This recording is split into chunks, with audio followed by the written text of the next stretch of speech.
12வது நாளாகவும் அகழ்வு ஆராய்வு நடைபெற்றது. அதற்காக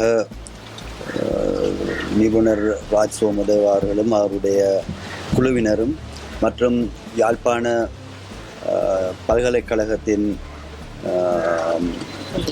தொல்லியல் துறையிலான அந்த மாணவர்களும் இங்கு வந்து அகழ்வாராய்வில் ஈடுபட்டிருக்கிறார்கள்.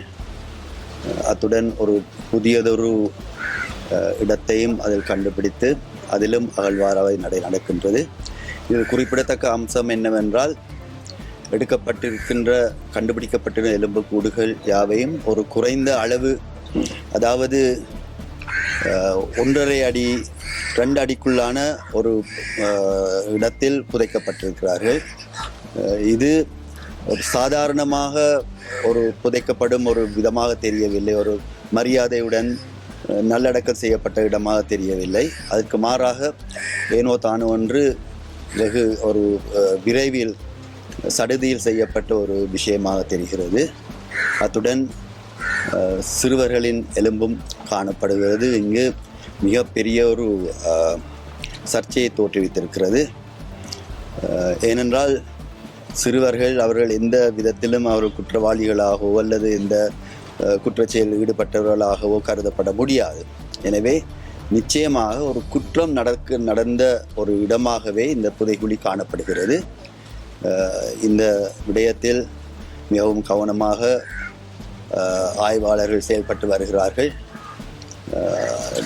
ஒவ்வொரு நாளும் கண்டெடுக்கப்படும் இந்த விடயங்களை பற்றி உத்தியோகபூர்வமாக இங்கு அறிவிக்கப்படுகிறது. அத்துடன் கண்டெடுக்கப்பட்ட இந்த எலும்புகள் யாழ்ப்பாணம்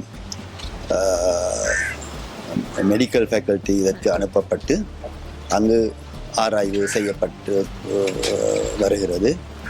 எனவே இவையெல்லாம் மிக நுட்பமாக உத்தியோகபூர்வமாக நன்றாக நடக்குது என்றுதான் நாங்கள் கூற வேண்டும்.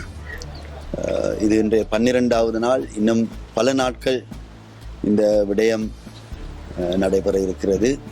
இதற்கு சகலருடைய ஒத்துழைப்பும் தேவை. மதிப்புக்குரிய யாழ் நீதிமன்ற நீதவான் இதற்கு பொறுப்பாக இருக்கிறார். இந்த அகழ்வு நாளையும் தொடரவிருக்கிறது. நன்றி. டிவிஐ யூடியூப் சேனலில் இணைந்திருக்கும் நேர்கள் அனைவருக்கும் எமது நன்றி. எமது காணொளி தொகுப்புகளை தொடர்ந்து நீங்கள் பார்வையிடுவதற்கு கீழிருக்கின்ற பெல் பட்டனை அழுத்துவதனூடாக நோட்டிஃபிகேஷனில் பல காணொளி தொகுப்புகள் உடனுக்குடன் உங்களை வந்து சேரும். அருகில் இருக்கின்ற முக்கிய காணொளி தொகுப்புகளையும் பார்வையிட தவறாதீர்கள்.